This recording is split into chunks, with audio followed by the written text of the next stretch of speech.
Hi, welcome to Bansal academy. I am Lovneet Kaur और मैं आपके साथ लेके आई हूँ लेक्चर कैडरेट 2016 का क्वेश्चन पेपर। जैसा कि हमने 2021 का तो डिस्कस कर लिया था। आई होप काफी हेल्प मिली होगी आपको उस चीज में। उसको डिस्कस करते हुए आपको एक लेवल पता लगा होगा। तो अब ये जो क्वेश्चन पेपर है इसमें हम अगले क्वेश्चंस को डिस्कस कर रहे हैं। चलिए स्टार्ट करें फिर। और हमारे साथ जुड़े रहने के लिए आप इन वीडियोस को देखते रहिए, शेयर कीजिए। और अगर आप हमारे साथ नहीं जुड़े हैं तो हमारे स्क्रीन पर आपको एक फोन नंबर दिख रहा होगा, उस पर आप कॉल कर सकते हैं। चलिए स्टार्ट करते हैं। The term cell was coined by. Term cell किसने कॉइन किया था पहले तो? अच्छा, टर्म सेल जब दी थी, एक रॉबर्ट हुक नाम के साइंटिस्ट थे। उन्होंने सेल को फर्स्ट टाइम डिस्कवर किया था।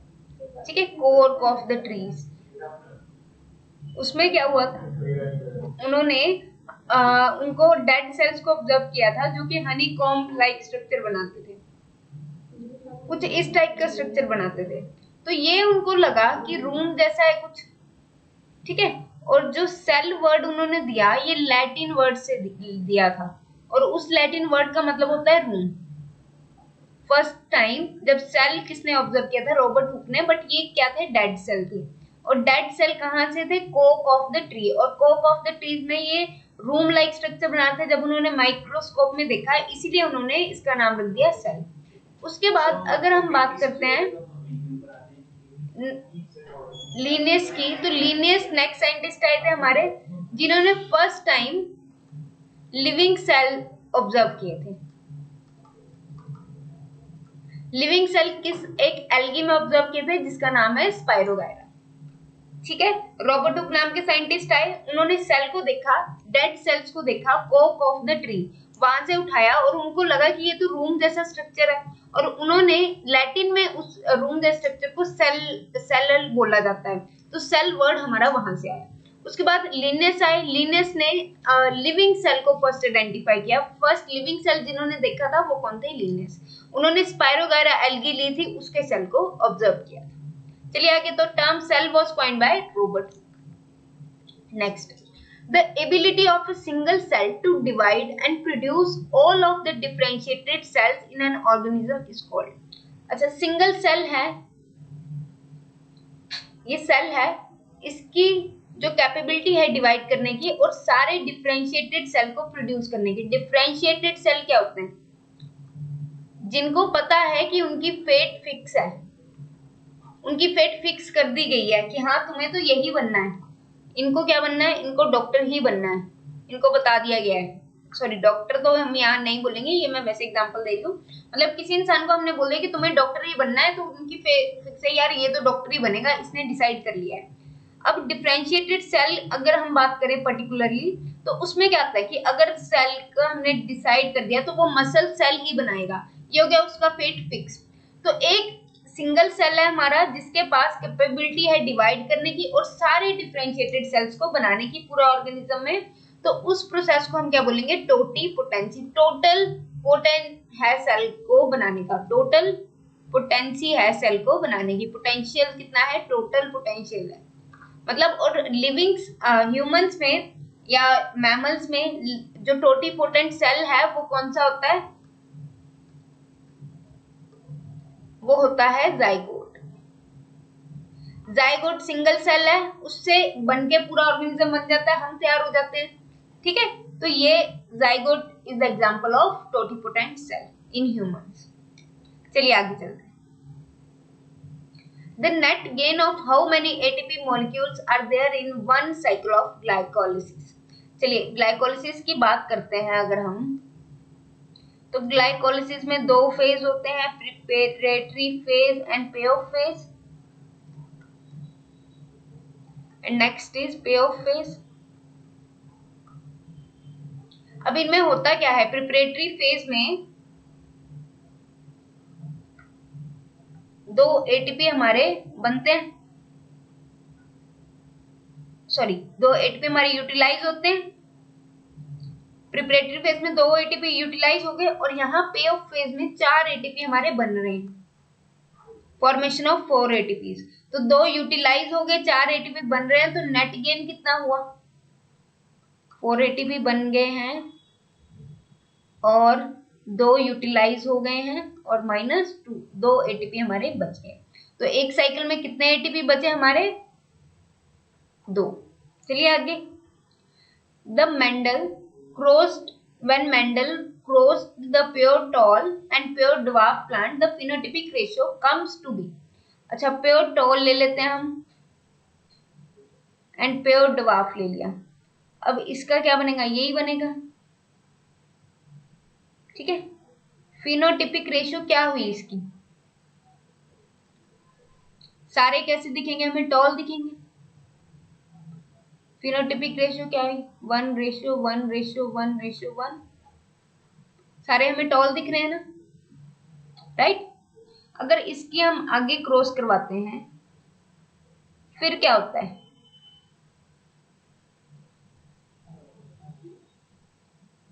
इसके आगे सेल्फिंग करवाते हैं तो ये आती है 1। फिनोटिपिक रेशियो आती है इसमें 3:1। ये आगे जाके आती है F2 में, ये F1 की बात कर रहे हैं। तो कौन सी ऑप्शन सही हुई हमारी? ठीक है।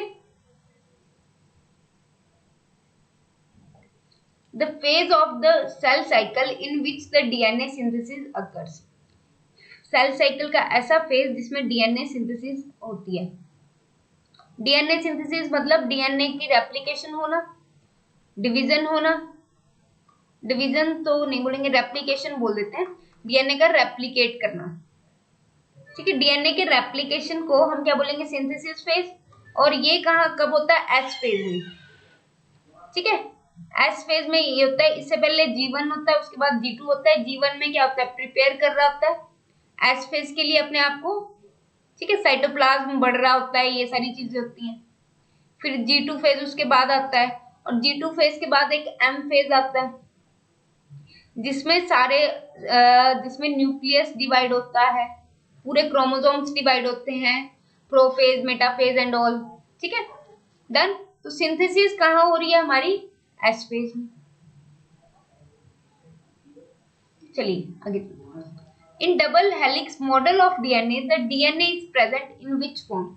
अगर डबल हेलिक्स मॉडल की बात करें इस तरह से, ठीक है, राइट हैंडेड फैशन में होता है ये, और यहाँ हमारे इस तरह से न्यूक्लियोटाइड जुड़े होते हैं।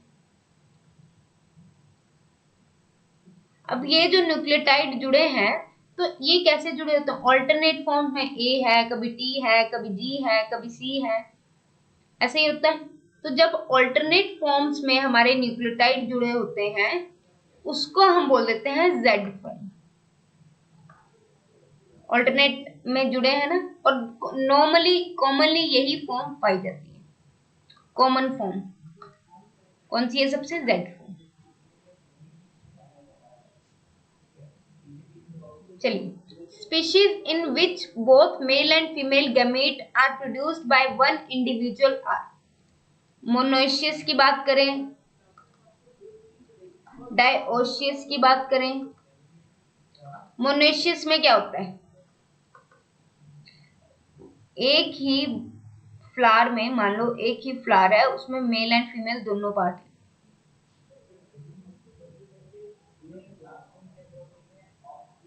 ठीक है। मेल एंड फीमेल दोनों पार्ट है, उसको बोलते हैं मोनोइशियस। हर्माफ्रोडाइट भी इसी को बोलते हैं। और डायोशियस, हर्माफ्रोडाइट, बाइसेक्सुअल भी इसी को बोलेंगे। डायोशियस और यूनिसेक्सुअल सेम है। जैसे डायोशियस और यूनिसेक्सुअल को याद रखना कि हमारी तरह, जैसे हम हैं, ठीक है। हम कैसे हैं? मेल एंड फीमेल डिफरेंट है ह्यूमंस में, उसी तरह डायोशियस, यूनिसेक्सुअल, ये दोनों कंडीशंस किसमें है? अच्छा, जिसमें अब एक ही इंडिविजुअल में होंगे दोनों चीजें, तो उसको क्या बोलेंगे हम? मोनेशियस।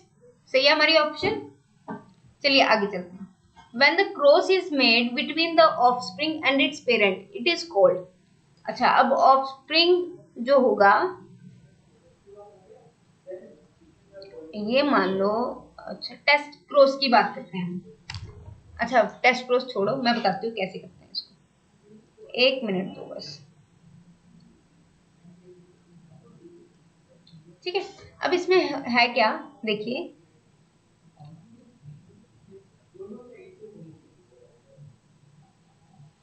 ये हमारा फ्लावर है, हमें जानना है कि ये होमोजाइगस है या हेट्रोजाइगस है। ये हमारा फ्लावर है, हमें जानना है ये होमोजाइगस है या हेट्रोजाइगस है। ठीक है, अब इसकी हम क्रॉस करवाएंगे। जो पेरेंट प्लांट हमने लिया, पेरेंट प्लांट क्या ले लिया, एक डवार्फ ले लिया मान लो, इसी में दो हैं, एक डवार्फ फॉर्म है एक टॉल फॉर्म है। अब इसका हमें क्या जानना है, फिनोटाइप जानना है। कैसे, तो हम कैसे करवाएंगे, इसकी एक बैक क्रॉस करवा देंगे इससे। इसमें कैसे होंगे जीन सारे, हाँ मान लो या तो ये इस तरह से होगा, ठीक है, या तो ये इस तरह से होगा।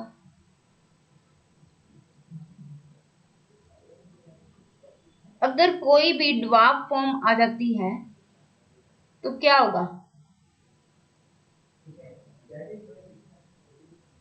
हमें पता चल जाएगा इसका फिनोटाइप क्या है। ठीक है, ड्वार्फ फॉर्म आ गई यहाँ पे तब भी पता चल जाएगा, तो मतलब हेट्रोजाइगस है। अगर सारे के सारे टॉल आए तो क्या पता चल जाएगा हमें कि होमोजाइगस है। अब ये जो पेरेंट से क्रॉस करवाते हैं हम ये सारी चीजें जानने के लिए, उसको हम बैक क्रॉस बोल देते हैं। बैक क्रॉस सिर्फ इसलिए नहीं होती, बैक क्रॉस इसलिए भी हो जाती है जैसे मान लो कि हमें पेरेंट्स के सुपीरियर कैरेक्टर्स को आगे लेके जाना है, तो उसमें भी हम बैक क्रॉस करवा देते हैं। ठीक है, तो इस चीज को क्या बोलते हैं, बैक क्रॉस। चलिए आगे, the phenotype of an organism is influenced by.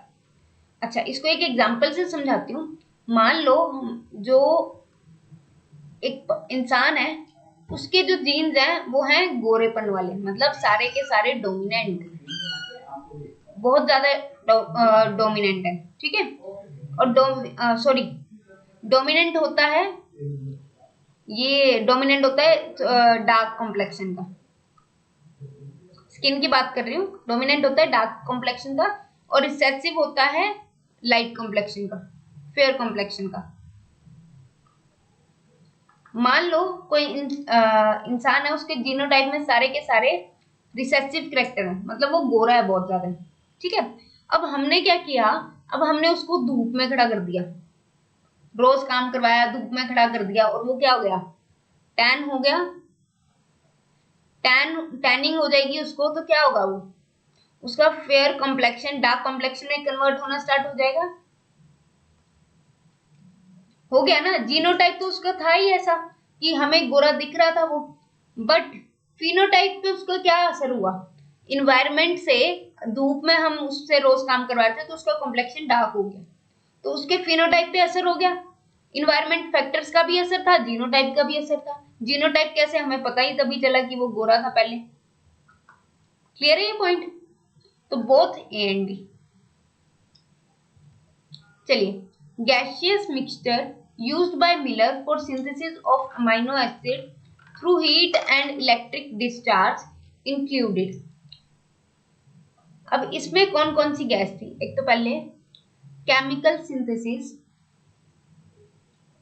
करवाई किसने थी, ये मिलर एक्सपेरिमेंट था।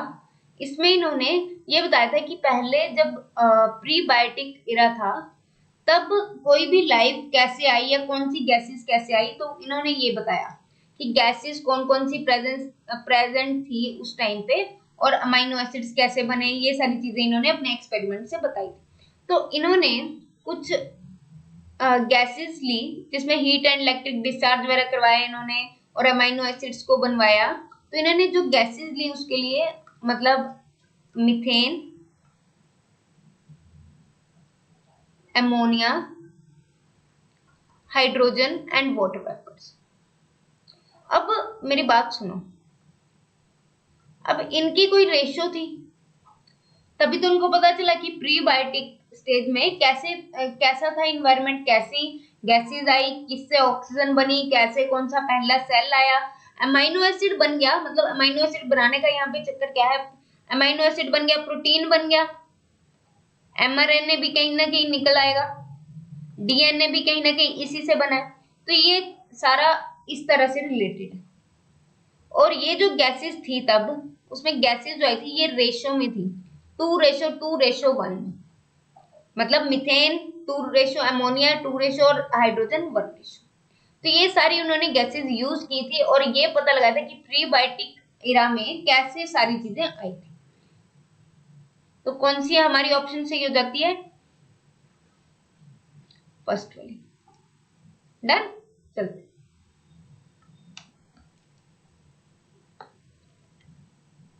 The shape of beaks of Darwin's finches industrial mechanism are example of। अच्छा, जो डार्विन की फिंचेस थी, इंडस्ट्रियल मेलेनिज्म था। पहले तो ये बताती हूँ डार्विन फिंचेस में क्या था। डार्विन एक बार ना ऐसे निकले, दौरे पे निकल गए, कहीं घूमने चले गए, ठीक है। तो वहां एक आइलैंड था, गैलापेगोस आइलैंड। गैलापेगोस आइलैंड पे उन्होंने बहुत सारी बर्ड्स देखे। वो वैसे तो सिमिलर थे बट उनकी हैबिट्स डिफरेंट थी सारी। बीक अलग होगी थी खाने की, मतलब फोरेजिंग हैबिट्स डिफरेंट थी, खाना खाने की हैबिट डिफरेंट थी।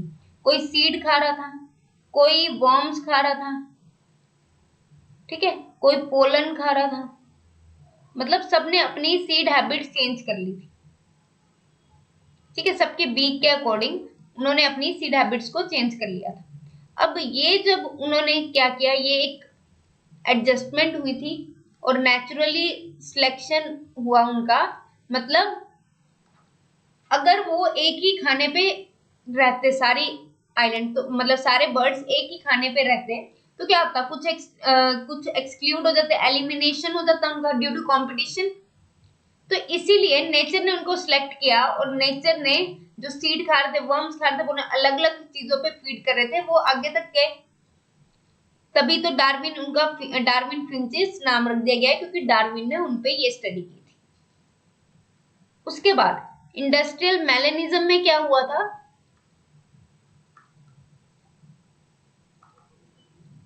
एक जंगल था बहुत ही सुंदर, ठीक है। एक जंगल था बहुत ही सुंदर, वहां पे लाइकन्स थी जंगल के ऊपर। अब लाइकन्स कहाँ होती है, ये है हमारा पेड़, बहुत सुंदर सा पूरा जंगल है, इस पे ना लाइकन्स होती थी। क्योंकि लाइकन्स कहाँ होती है, पोल्यूशन इंडिकेटर्स होती है, तो जहां पोल्यूशन नहीं होता वहां होती है।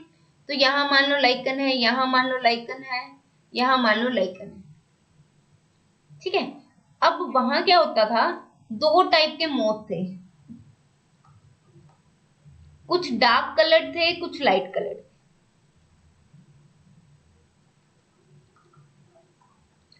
अब जो डार्क कलर्ड थे वो इन व्हाइट लाइकन्स पे अपने आप दिख जाते थे। बट अगर हम बात करें लाइट कलर्ड मोथ्स की, तो वो कैमोफ्लाज कर जाते थे बैकग्राउंड के साथ। तो जो प्रिडेटर जब आता था इन पे, तो व्हाइट कलर वाले तो बच जाते थे, क्योंकि वो तो कैमोफ्लाज कर रहे हैं, पूरे के पूरे वैसे ही बन जा रहे हैं, कलर ही उनका वैसा लाइट कलर्ड है। अब डार्क कलर्ड दिख जाते थे और डार्क कलर्ड पे प्रिडेटर अटैक कर देता था, ठीक है। डार्क कलर पे प्रिडेटर अटैक कर देता था और इसलिए डार्क कलर पे अटैक ज्यादा हो रहा था। अच्छा, फिर क्या हुआ, उसी एरिया में इंडस्ट्रीज लगी। अब क्या हुआ, पोल्यूशन हुआ, धुआं धुआं हुआ। और ये जो लाइकन्स थी, अब लाइकन्स कहाँ एग्जिस्ट करेंगी पोल्यूशन वाली जगह पे, तो लाइकन्स चली गई और ये सारा डार्क कलर हो गया। पेड़ कैसे हो गए, डार्क कलर के। जब पेड़ डार्क कलर के हुए, तो जो डार्क कलर्ड मोथ था वो कैमोफ्लाज करने लग गया बैकग्राउंड के साथ। बट लाइट कलर को क्या हुआ, लाइट कलर कैसा रहा, लाइट कलर अब इस पे हाईलाइट होने लग गया, जिसे येलो मान लो, ये लाइट कलर्ड मोथ है,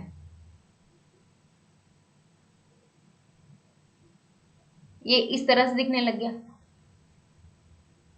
बट जो हमारा डार्क कलर था वो इसमें कैमोफ्लाज कर गया। तो फिर प्रिडेटर अटैक करने लगे लाइट कलर वाले पे। तो ये नेचुरल सिलेक्शन यहाँ भी हुई, नेचर ने जिसको सिलेक्ट किया वो सरवाइव करने लग गया। अब मतलब जो डार्क कलर था वो कह रहा है अपना भी टाइम आया भाई, पहले तो यही इनको तंग कर रहे थे, अब डार्क कलर का भी टाइम आ गया। ठीक है, चलिए क्लियर है पॉइंट, चले आगे। चलो, स्टेबलाइजिंग सिलेक्शन फेवर्स। अच्छा, स्टेबलाइजिंग सिलेक्शन होता क्या है बताती हूं। ये मान लो हमारी पूरी पॉपुलेशन है, ये मान लो पूरी पॉपुलेशन है, ठीक है। अब क्या हुआ,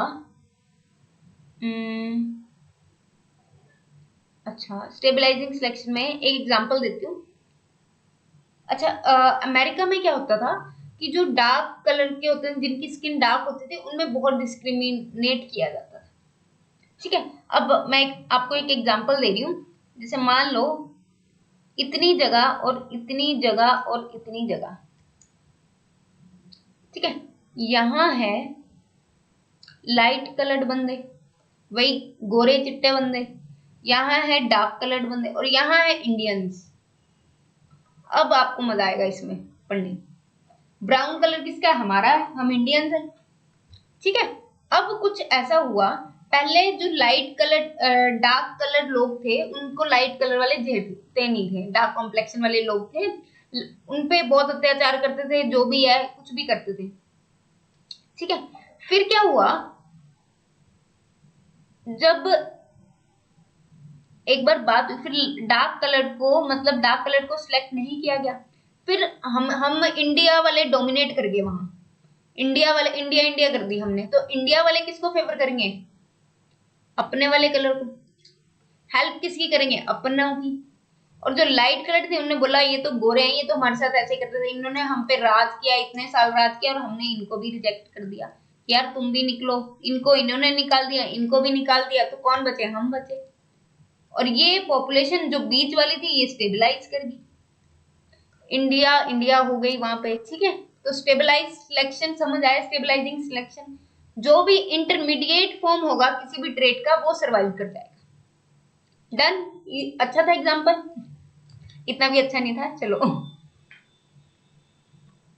next, micro organism which grow in low best in low pH conditions are called. Low pH conditions कैसी हुई? Acidic conditions. एसिडिक कंडीशंस को क्या बोलते हैं? Low pH conditions. Alkaline condition कैसी हुई? High pH condition.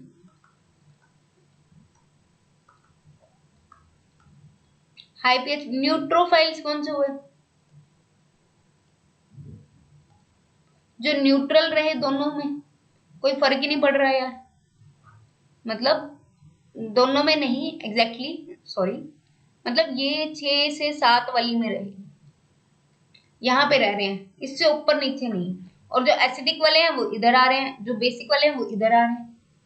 अब जो एसिडिक वाले हैं वो क्या है? लो पीएच वाले हैं, तो उनको क्या बोलेंगे हम? एसिडोफाइल्स बोल सकते हैं। उन माइक्रो ऑर्गेनिज्म को एसिडोफाइल्स बोल देते हैं। एल्कली फाइल्स किसको बोलेंगे? जो हाई पीएच पे रहेंगे। न्यूट्रोफाइल्स जो न्यूट्रल पे रहने हैं, तो क्या आएगा इस पे? एसिडोफाइल्स। ठीक है, चलिए, light energy with wavelength between 400 to 760 nanometer, 400 to 760 nanometer, 760 to above, ठीक है, इससे ऊपर, इससे ऊपर। ये कौन सी होती है? ये होती है इंफ्रारेड, ये होती है विजिबल, और इससे नीचे होती है अप टू 300, हाँ अप टू 300, 300 से ग्रेटर नहीं, अप टू 300,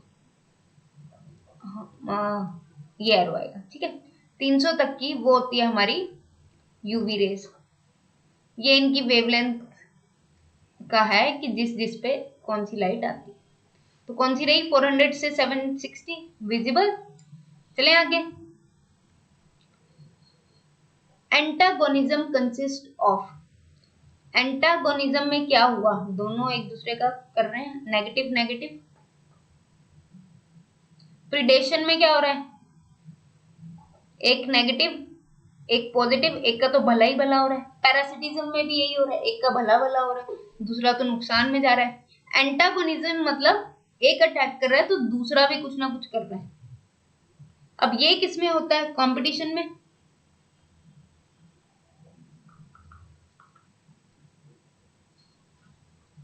ये किस में रहेगा, कंपटीशन में होगा। ठीक है, कंपटीशन में क्या होता है, दोनों का पर नेगेटिव इफेक्ट होगा, जीत जाएगा चाहे हार जाएगा, होगा तो नेगेटिव इफेक्ट, टाइम लग रहा है, एनर्जी लग रही है। ठीक है, कुछ ना कुछ नुकसान तो इसका भी होगा, स्ट्रॉन्ग कॉम्पिटिटर होगा अगर। चलिए, parasitism and predation both are interspecific relationships but they differ from each other in। अच्छा, parasitism and predation negative negative positive वाले हैं, दोनों नेगेटिव पॉजिटिव वाले हैं। ठीक है, जो प्रीडेटर है या पैरासाइट है वो यहां रहेगा, पैरासाइट यहां है, और जो होस्ट है वो यहां रहेगा, प्रे यहां रहेगा। प्रे का नुकसान है, होस्ट का नुकसान है। अच्छा, तो ये एक दूसरे से अलग कैसे हैं, the involvement of two different species, दोनों में डिफरेंट स्पीशीज ही तो आती हैं, अलग कैसे हुआ। The host is not directly killed in one of them, predator तो खा जाएगा होस्ट को, मतलब प्रे को, बट अगर हम बात करेंगे पैरासाइट की, तो पैरासाइट उसको इतनी जल्दी खत्म नहीं करेगा, या तो बस उसे न्यूट्रिशन लेता रहेगा सारी उम्र, इसका फायदा है। अगर जो होस्ट है वो मर गया तो इसका क्या फायदा, ये तो पैरासाइट है, उसको धीरे धीरे खाएगा। तो किसमें नहीं, the host is not directly killed in one of them, ये हमारा बी पार्ट है। या डिजीज हो जाएगी, कुछ भी होगा, बट उसको एग्जैक्टली खाएगा नहीं या खत्म नहीं करेगा।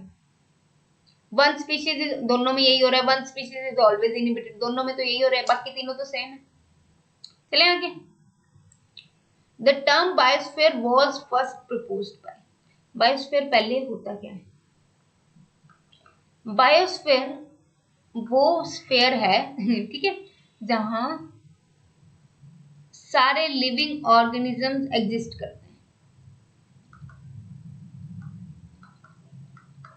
ठीक है, जितने भी हमारे लिविंग ऑर्गेनिज्म वो सारे इसमें एग्जिस्ट करते हैं। डन, बायोस्फीयर वो है। अब सॉइल, एयर और वाटर यहाँ मिलके रहते हैं, वो भी बायोस्फीयर, उसको भी बायोस्फीयर बोल देते हैं। और ये दिया किसने था बायोस्फीयर, एडवर्ड सुएस ने। ठीक है, चलते, competition exclusion principle was given by, पहले तो कंपटीशन एक्सक्लूजन प्रिंसिपल क्या है। कंपटीशन हुआ, जब भी कंपटीशन होगा एक एक्सक्लूड हो जाएगा। दो बंदे हम लड़ा रहे हैं एक कंपटीशन में, ठीक है, बॉक्सिंग का मैच है, लगा लो बॉक्सिंग का मैच है, तो क्या होगा, एक निकलेगा बाहर, एक आगे जाएगा, ड्रॉ होगा तो उनका मैच फिर से होगा, जब तक एक निकलेगा नहीं तब तक मैच आगे नहीं बढ़ेगा। तो कंपटीशन में क्या होगा, एक को एक्सक्लूड करेंगे, दूसरे को आगे लेके आएंगे, अपने आप ही उनमें कंपटीशन, जो बेटर होगा उनमें से वो आगे चला जाएगा, और जो दूसरे वाला होगा वो एक्सक्लूड हो जाएगा, एलिमिनेट हो जाएगा। ठीक है, बेटर वाला आगे जाएगा, और जो कम होगा, वीक होगा, वो क्या होगा, एलिमिनेट हो जाएगा। तो यहाँ हमारी जो कंपटीशन एक्सक्लूजन प्रिंसिपल है वो जीएफ गोस ने दिया था। चलें आगे,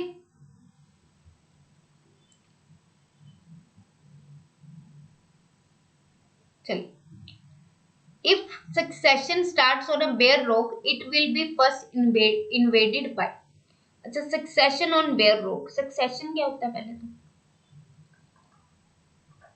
सक्सेशन होता है कि एक स्पीशीज आई और धीरे धीरे करते करते पूरी बस्ती आ गई। मान लो मैं हूं, मैंने एक जगह देख ली, वो मुझे जगह पसंद आ गई, अब मैंने क्या किया, धीरे धीरे मैं और लोगों को लेके आई, अब सबको पसंद आने लगी, सारे वहीं पे रहना चाहते हैं। ठीक है। तो होता क्या है सक्सेशन में, पहले मान लो कोई बेयर रॉक है, ऐसी पत्थर पड़ा है, अब इस पत्थर को क्या करना पड़ेगा, सॉइल, इसको सॉफ्ट करना पड़ेगा। तो सॉफ्ट इसको कौन करेगा, पहले आती है लाइकन्स, इसको सॉफ्ट करती हैं। और बेयर एक टर्म है सक्सेशन ऑन बेयर रॉक्स, उसको एक टर्म बोलते हैं, उसके लिए एक टर्म है जिसको हम बोलते हैं जीरो शेयर सॉरी, ठीक है।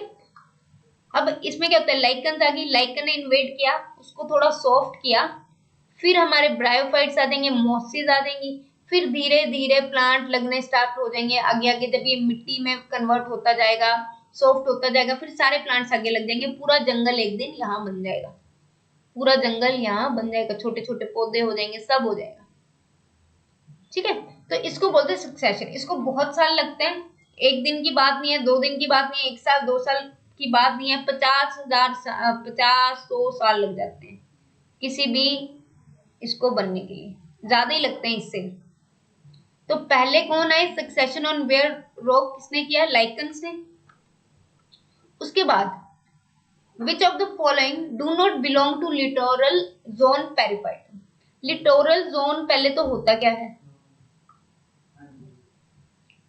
लिटोरल जोन क्या होता है, ये हमारी नदी है, यहाँ जो जोन है ना, लेक है, लेक की बात हो रही है, यहाँ पे कुछ प्लांट्स होंगे, यहाँ कुछ प्लांट्स होंगे, सबमर्ज प्लांट्स होंगे, ठीक है।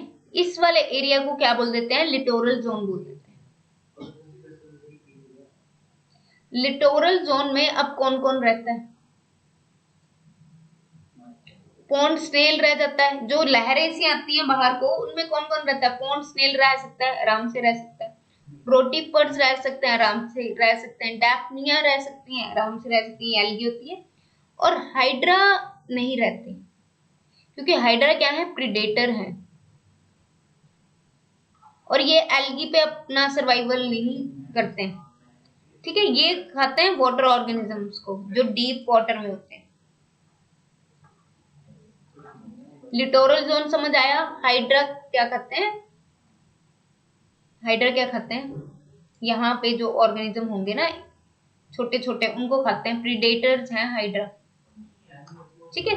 करें आगे, which of the following terms is not related to thermal stratification of lake. अच्छा, थर्मल वर्ड जब आ गया, थर्मोमीटर सबने सुना है, थर्मोमीटर टेम्परेचर से रिलेटेड है। अब टेम्परेचर से रिलेटेड यहाँ पे थर्मोक्लाइन भी है, एपिलिम्नियन भी है, हाइपोलिम्नियन भी है, ये कोल्ड वाटर हॉट वाटर ऐसे एसोसिएटेड होते हैं, ठीक है। अब यूट्रोफिकेशन हमारी थोड़ी अलग टर्म लग रही है। यूट्रोफिकेशन में क्या होता है, अगर आपको इन तीनों का मतलब नहीं भी पता तब आप आंसर कर सकते हो यूट्रोफिकेशन से, क्योंकि यूट्रोफिकेशन हमने टर्म कितनी बार सुनी है, कितनी बार पढ़ रखी है। तो यूट्रोफिकेशन होता क्या है, कोई भी लेक है या कुछ भी है, वो क्या है, मिनरल रिच है। अब मिनरल रिच इतनी है कि वेजिटेशन उगेगी, बहुत ज्यादा उगेगी। जब वेजिटेशन उगेगी, बहुत ज्यादा बंदे हो जाएंगे वहां पे, तो क्या होगा, ऑक्सीजन की कमी हो जाएगी। ऑक्सीजन की, जब एक रूम में बहुत ज्यादा खाना है, बहुत सारे बंदे आ जाएंगे आ जाएंगे आ जाएंगे, मान लो, चलो ये एग्जांपल ही देती हूँ, एक रूम में खाना है, बहुत ज्यादा खाना है, पूरा गोदाम भरा है। अब 2 चूहे रहते हैं, 2 चूहे वहां रहते हैं। अब 2 चूहे, वो तो बड़े खुश हो गए, यार गोदाम है, उन्होंने फैमिली बना ली। अब इतना ज्यादा खाना है, तो जब तक वो खाना लिमिटेड नहीं होगा तब तक वो मल्टीप्लाई करेंगे, डिवाइड करेंगे, जब तक उसका पूरा सत्यानाश ना हो जाए तब तक करेंगे। तो यही होता है यूट्रोफिकेशन, कोई भी डेड कर देना किसी भी लेक को, और वो किसी भी लाइफ को मतलब रखने में कामयाब ना हो, मतलब फिर उसके बाद क्या होता है कि वो किसी भी लाइफ को एक वर्ड होता है, हाँ, किसी भी लाइफ को सपोर्ट नहीं कर पाएगी वो, ठीक है। तो डेड हो जाएगी वो लेक, उसको यूट्रोफिकेशन बोलते हैं। सारे ऑर्गेनिज्म मर जाएंगे, क्योंकि लेक में कुछ बचा ही नहीं है, उसको क्या बोलते हैं, यूट्रोफिकेशन, ठीक है। तो ये टेम्परेचर से रिलेटेड नहीं है। Next, which of the following does not take part in the formation of water blooms. इनमें से कौन सी है जो वाटर ब्लूम्स के बनने में पार्ट नहीं लेती है। नोस्टॉक की बात कर लें, एनाबीना की बात कर लें, ऑसिलेटोरिया की बात कर लें तो ये सारी क्या है,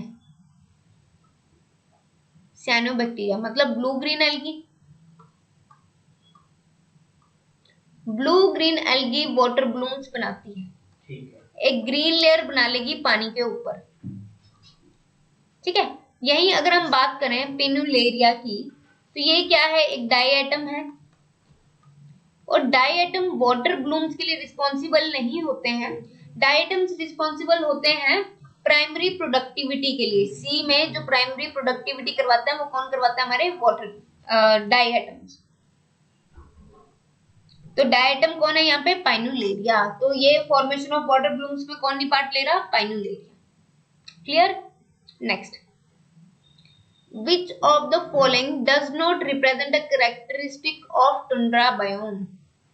अच्छा, अब पोलर क्लाइमेट, पोलर ठंडा क्लाइमेट है भाई, टुंड्रा की बात कर रहे हैं हम, ठंडा क्लाइमेट है। कीमेफाइट्स ऐसे प्लांट जो जमीन, जिनकी बर्ड जमीन के साथ ही होती हैं जुड़ी हुई, ताकि ऊपर जाके अगर ऊपर ठंडी हवा चल रही है तो ये बर्ड्स खराब ना हो, तो ये जमीन के साथ ही रहते। परमाफ्रोस्ट, फ्रोस्ट वर्ड आ गया यार, अब तो समझ जाओ, जरूरत ही नहीं मेरे समझाने की, है ना। तो यहाँ क्या होगा, ठंडे बहुत ज्यादा जहां ठंड होगी, माइनस में टेम्परेचर जाता होगा, -1 डिग्री रख लो, तो जितना भी माइनस में टेम्परेचर है वहां डाइवर्सिटी होगी। डाइवर्सिटी कहाँ आना चाहिए, हम कहाँ रहना चाहेंगे, जहाँ पे नॉर्मल टेम्परेचर है। इंडिया में तो चलो वेरिएशन है टेम्परेचर की, बट इंडिया ट्रॉपिकल रीजन्स में आता है, ठंडा है तो नहीं है। तो यहाँ क्या है, हर तरह के प्लांट हमारे इंडिया में पाए जाते हैं। कितने टाइप के प्लांट, कितने टाइप के स्पीशीज हमारे इंडिया में पाई जाती है, क्योंकि ट्रॉपिकल रीजन है। जैसे जैसे हम ठंड की तरफ बढ़ते जाते हैं वो वेजिटेशन कम होती जाती है। तो हाई स्पीशीज डाइवर्सिटी कहाँ से आ गई भैया, which of the following does not represent a characteristic of tundra biome? High species diversity, species में डाइवर्सिटी कहाँ से आएगी, वो तो ट्रॉपिकल रीजन में होती है। क्लियर है, चलें आगे। चलो, in a food chain the amount of DDT is increased through the process of, अब फूड चेन की बात कर लें। अच्छा, डीडीटी क्या है, एक दवाई डालते थे हम पेस्टिसाइड्स की तरह इसको, और धीरे धीरे क्या हुआ, फिर इसका यूज बंद किया क्योंकि ये काफी नुकसान देने लग गया था, सी में जाके पानी में मिलने लगी, फिर इसको बंद कर दिया गया। अब होता क्या है इससे, मान लो ये है प्लांट्स, इसमें ये आ गया, अब इससे ऊपर है कोई, अच्छा ये मान लो ये है हमारे फाइटोप्लैंक्टन, फिर आगे जूप्लैंक्टन।